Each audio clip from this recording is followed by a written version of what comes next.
Hello my dear students, welcome back. आज के इस वीडियो में हम कुछ और क्वेश्चंस करेंगे प्रोबेबिलिटी एंड स्टैटिस्टिक्स से रिलेटेड, जो कि कवर करेगा मॉड्यूल 4 और मॉड्यूल 5 ऑफ बीपीयूटी सिलेबस। ठीक है। और कुछ लोगों का रिक्वेस्ट आया था कि पिछले लास्ट वीडियो में जो क्वेश्चंस किए गए थे उनके पीडीएफ मांगे गए थे कुछ सब्सक्राइबर के थ्रू, और कुछ स्टूडेंट्स के कॉल भी आए हुए थे। तो एक काम करते हैं, इस वीडियो के एंड में और इस वीडियो के डिस्क्रिप्शन बॉक्स में उसका उस पीडीएफ का लिंक मैं जो है वो दे दूंगा, या फिर कमेंट बॉक्स में उसका लिंक दे दूंगा। आप वहां से जाके डाउनलोड कर सकते हैं। ठीक है। तो शुरू करते हैं फिर आज के कुछ जो क्वेश्चंस हैं। First question you can see, let x be a random variable with probability distribution fx, fx equal to 0.3 when x lie between -1 and 1, and when this 0.1 when x lie between 1 and 4 and 0 otherwise। ठीक है। आपको बताना है कि probability क्या होगी अगर x की वैल्यू 0.4 टू 6 वेरी करेगी। ठीक है। आप यहाँ से देख रहे हो कि ये प्रोबेबिलिटी, इसको मैं 3 डिफरेंट पार्ट्स में डिवाइड कर सकता हूँ कि नहीं। 0.4 x 6। ठीक है। Can I write like this, 0.4 x to 1। ठीक है। Plus probability of 1 to 4 plus probability of x greater than 4, क्योंकि 6 है ना यहाँ पे। इसको 3 डिफरेंट रीजन में मैं ऐसे कर सकता हूँ। अब इनके लिए अगर आप ध्यान से देखोगे, for this one it's value is, you can सी, इसकी वैल्यू क्या दी हुई है यहाँ पे, when x lie between 0.4 to 1। 0.4 से 1 के बीच में its value is 0.3, so I will write 0.3। Then plus 1 to 4 के बीच में इसकी वैल्यू 1 है, 0.1 है, so I will write 0.1। And for more greater than otherwise it is return means mode of x is greater than 4। इसके लिए आपके पास 0 value है, 0। ये आपके पास फाइनली आ गया 0.3 plus 0.4 plus, sorry, 0.1 plus 0, that is 0.4। इस प्रोबेबिलिटी की वैल्यू क्या आ जाएगी, 0.4। Option B is correct. Okay. ये आपके पास एक जनरल चीज़ है जो आपको नोट करके रखनी है, and it is that discrete distribution जो है उसके अंदर कौन कौन से डिस्ट्रीब्यूशन आते हैं। Binomial distribution, Poisson and hypergeometry, these 3 are from discrete distribution. Okay. इसमें आपने देखा होगा सभी में हम यूजुअली समेशन करते हैं। ठीक है। जब मीन एंड वेरिएंस निकालते हो तो आपने देखा होगा समेशन करते हैं। मीन के लिए एक्स एफ या पी ऑफ एक्स रहता है, आपको याद होगा। और यहाँ पे जब ये नॉर्मल, कंटिन्यूअस और बाइवेरिएट डिस्ट्रीब्यूशंस क्या होते हैं, कंटिन्यूअस होते हैं, तो इनमें हमें यूजुअली इंटीग्रेट होता है। ठीक है। These are probability density functions के तौर पे होते हैं। यहाँ पे ये आप देखोगे डिस्ट्रीब्यूशन होता है। ठीक है। ये सब चीज़ों के बेसिस पे भी आपके पास एमसीक्यू में क्वेश्चन पूछा जा सकता है कि कंटिन्यूअस कौन सा है इनमें से, या फिर डिस्क्रीट कौन सा है। तो ये सब चीज़ें आप लोगों को ध्यान रखनी है। Okay. Let's move on next. ये क्वेश्चन जो है मैंने आप लोगों को क्लास में कराया था कि a family has 2 children, अगर 2 children है किसी फैमिली में, then you came to know that one child is boy, so what is the probability that second child is also boy। Option दे रखा है 1/3, 1/4, 1/5, 1/2। तो इसका आंसर क्या होगा, पहले तो हमें इवेंट देखना पड़ेगा किस किस तरह का है, और उससे पहले सैंपल स्पेस क्या क्या हो सकता है, या दोनों बॉय हों, या बॉय गर्ल हो, या गर्ल बॉय हो, या दोनों गर्ल हो। ठीक है। हमें पता है कि पहला जो बॉय है उनमें से एक बॉय है, दोनों चिल्ड्रन में से एक बॉय है। बॉय बॉय बॉय, एक ये ले लिया हमने, दोनों गर्ल नहीं हो सकता, तो बी ये हो गया। ठीक है। लेकिन मुझे क्या चाहिए था, दोनों बॉय हैं, तो दिस आउट ऑफ दिस, इसके लिए आप लोगों को कंडीशनल प्रोबेबिलिटी की डेफिनेशन मैंने बताई थी कि ए इंटरसेक्शन बी ये है, तो आपके पास इस तरीके से ये चीज़ फॉलो होगी। ठीक है। सो आंसर आपके पास क्या आएगा इसका 1/3। क्लियर है। सो 1/3 जो ऑप्शन में है, ऑप्शन नंबर ए, या this one is correct here. This question is from binomial distribution. ये क्या है, find the probability of getting two at most 6 in 5 roll of a dice. 5 बार डाइस को रोल किया है, उसमें से मैक्सिमम 2 बार और एटमोस्ट 2 बार हमारे पास आने के कितने प्रोबेबिलिटी है। सो इसका मैंने आप लोगों को बताया था कि ये बायनोमियल डिस्ट्रीब्यूशन कर रहा है, तो हमें बायनोमियल डिस्ट्रीब्यूशन के लिए क्या क्या चाहिए होता है, पी, क्यू एंड एन। ठीक है, ये 3 चीज़ हो तो बायनोमियल डिस्ट्रीब्यूशन का काम हो गया। सो एन आपके पास दिया हुआ है 5 रोल। पी आपके पास होता है probability of getting one in one trial, probability of success in one trial. यहाँ पे जो स्मॉल पी होता है, probability of success in one trial. One trial में 6 आने की कितनी प्रोबेबिलिटी है, 1/6। ओके, सो क्यू क्या हो गया, you know p plus q is equal to 1 होता है किसमें, बायनोमियल डिस्ट्रीब्यूशन में। सो क्यू की वैल्यू क्या आएगी, 5/6।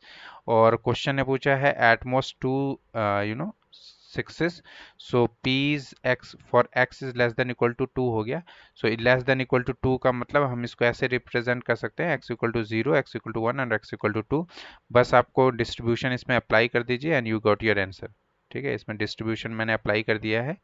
ठीक है, डिस्ट्रीब्यूशन अप्लाई किया और आपके पास आंसर आया 625/648, जो कि कौन सा ऑप्शन था, ऑप्शन नंबर ए।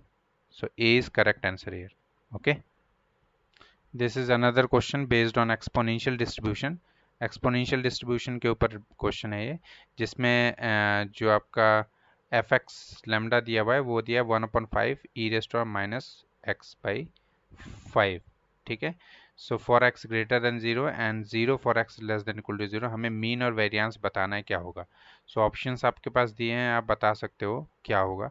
सो ऑब्वियसली अगर f of x equal to 1/x lambda in exponential distribution अगर इस तरीके से होता है -λx, सो मीन क्या होता है इसमें, मीन इज इक्वल टू होता है 1/λ। I hope you all know. Variance क्या हो जाता है, 1/λ²। ठीक है, तो उस हिसाब से आप देख सकते हो कि इसका आंसर क्या आएगा। लैम्डा की वैल्यू आप इसके साथ कंपेयर करोगे, सो लैम्डा की वैल्यू आपके पास आ गई 1/5। ओके, सो मीन क्या है आपके पास, 1/λ। So it is 1/1/5 means that is 5। ठीक है, वेरिएंस के लिए similarly it is square of this, so it will be 25। ठीक है, सो इसमें कौन सा ऑप्शन सही होना चाहिए, option should be 5, 25, that is 3। Option 3 is correct. Okay, now this is the next question. A random variable x has following probability function। x की value दे रखी है, px की वैल्यू दी हुई है यहाँ पे। Okay, so value of k निकालना है। ठीक है, आपको ये बताया था जब भी प्रोबेबिलिटी फंक्शन दिया होता है तो सम ऑफ ऑल प्रोबेबिलिटीज क्या होता है, 1। इसका सॉल्यूशन भी मैंने आप लोगों को दिया था, ये रहा इसका सॉल्यूशन। सभी प्रोबेबिलिटीज का सम कितना होता है, 1। सो सभी प्रोबेबिलिटीज का सम 1 है, तो ये सारी प्रोबेबिलिटी आपके पास दी हुई है। सो इन सभी प्रोबेबिलिटी का सम जो होगा वो भी 1 ही होना चाहिए, इजंट इट। सो इन सभी का हम सम कर देंगे, सम को इक्वल टू 1 कर देंगे और उसके बाद k की वैल्यू हमारे पास आ जाएगी। सो k की वैल्यू आपके पास आ रही है, जब भी हमने सम किया और इक्वल टू 1 किया तो k की वैल्यू आपके पास आ रही है 0.1। सो आंसर इसका आ जाएगा 0.1। Okay, you can see this next question. If the probability that a bomb drop from a place will strike the target is 60%।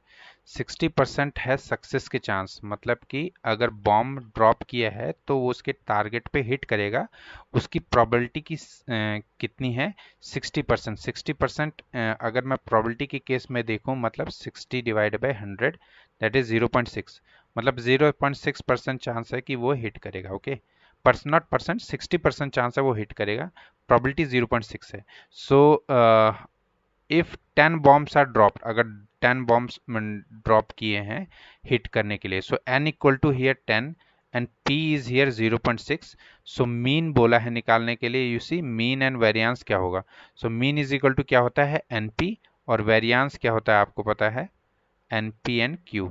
So NP, this is you can relate it with the binomial distribution. Okay, so n यहाँ पर 10 है, 10 cross 0.6 and it will be 10 cross 0.6 cross q क्या आ जाएगा उस हिसाब से, q is equal to 1 minus p, क्योंकि p plus q is equal to 1 होता है। हिट करे उसके लिए 60% चांस है, हिट ना करे उसके लिए 100 माइनस 60% मतलब 40%। सो 40% मीन्स 0.4। ओके, सो 1 माइनस 0.6 मीन्स 0.4%, 0.4 प्रोबेबिलिटी होगी कि वो हिट नहीं करेगा। सो इट विल बी 0.4 हियर। दोनों आप वैल्यू निकाल के देख लो क्या आ रही है इन दोनों की वैल्यू, वही आंसर आना चाहिए। जरा प्रोडक्ट करके देख लेते हैं, यहाँ पे क्या आ जाएगा, 0.6 मल्टीप्लाई बाई 10 दैट इज 6, और यहाँ पे 10 क्रॉस 0.24, 6 4 ज़ा 24 दैट इज 2.4। ठीक है, सो वेरिएंस 2.4 आ रहा है, मीन 6 आ रहा है। कौन सा ऑप्शन सही होगा इसमें, option B. Okay, next question आपको दिख रहा है, this question is correct statement regarding the probability density function effects of uniform distribution. Uniform distribution के लिए कौन सा स्टेटमेंट इसमें से सही है। Height of the density function differ for different value of x, ये तो सरासर गलत है, क्योंकि यूनिफॉर्म डिस्ट्रीब्यूशन आपको पता है कैसा होता है, if this is A this is B, so this probability is U, it is represented by U of A B, सो ये होता है 1 upon B minus A.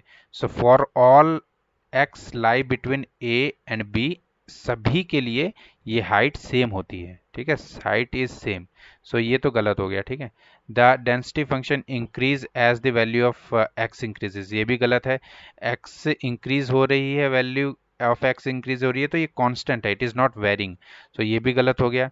The density function is रफली bell shaped, no it is not bell shaped, it is rectangular shape, इसीलिए इसको rectangular shape होता है ये, और इसीलिए इसको रेक्टेंगुलर प्रोबेबिलिटी भी बोला जाता है। ठीक है, ये भी गलत है। Density function is constant for all value of X can be assume, जितनी वैल्यू आप एक्स की वैल्यू एज्यूम करोगे from A to B, it should be constant, so option D is correct here. Okay, so इस question actually covers all the description of this uniform distribution। okay, uniform distribution के लिए ये question बहुत ही अच्छा था।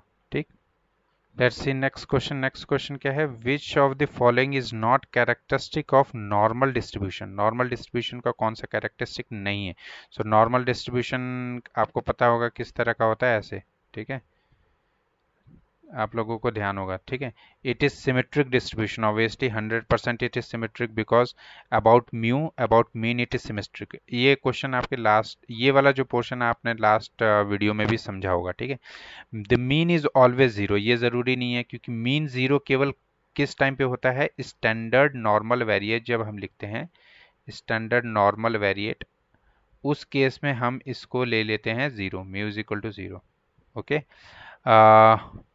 सो उस हिसाब से तो answer B is correct. Okay, इस हिसाब से this answer B is correct, क्योंकि ये गलत है, this is wrong. Mu is equal to zero के लिए ही केवल ये कब होता है, ओनली स्टैंडर्ड नॉर्मल वेरिएट के लिए, लेकिन इसने पूछा है कैरेक्टरिस्टिक ऑफ नॉर्मल डिस्ट्रीब्यूशन। ठीक, मीन मीडियन मोड इसके इक्वल होता है, ये बात सही है। It is bell shape, it is also correct, so option B is correct as per this question. Otherwise this statement A, E and D, it should be C actually, A, E and D, no C, the A, C and D are correct, but as per this question option B is correct। okay, बहुत ही जल्द ये testing hypothesis भी आपके इसी channel पे आने वाला है, कुछ देर बाद ही, आज के आज ही ये भी डल जाएगा। सो आज इस वीडियो का एंड करते हैं। Thank you so much for attending the you see the video. मिलते हैं फिर नेक्स्ट वीडियो में। Thank you so much.